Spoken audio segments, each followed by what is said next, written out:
So your vegan friends are coming for dinner and you want a quick and easy vegan dish that tastes fire. And you can prep it a day in advance so you don't have to stress when guests come over. So I'm going to show you how to make a butternut orange delight. And don't worry, I won't have you hacking into a raw squash and ruining your knife. The full recipe is in the description, but let's get started. Equipment-wise, all you need is a blender, a pot, and a frying pan. Start by chopping 3 bell peppers, 1 onion, 1 piece of ginger, and 1 teensy tiny potato.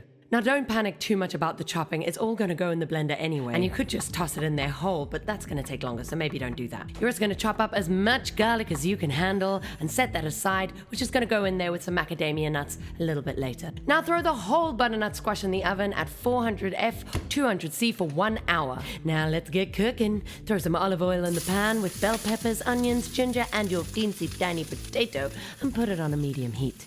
Don't forget to add salt and pepper and cook for 5 minutes. Now add your garlic and a handful of macadamias. If you have tiny hands like me, 2 hands. Cook it up till it's nice and brown. Transfer everything to your pot and cover it with water. Bring it to boil and lower it to a medium heat for at least 15 minutes. Pour it into a blender, blend it till it's silky smooth before it goes back into the pot on a nice low heat. If it's too runny, just cook off some water till you have the right consistency, like this sexy spoonful here. Top cooking tip! Taste your friggin' food. Always cook with a bunch of spoons next to you and taste as you go. For this dish, squeeze half an orange in there to start and then just keep tasting while adding pepper, salt, and orange until you love it. The rule is trust your taste buds. Remember, those few extra minutes of tasting and adjusting are the difference between a good dish and an amazing dish. Back to the butternut. Take it out after an hour of cooking and let it cool. Now slice it into 2-inch butternutty steaks. Look at that, slides right through.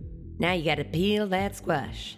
When you're ready to serve, sear the steaks with some olive oil, rosemary, and thyme on a medium-low heat till you get a lovely crust and warm up that sauce.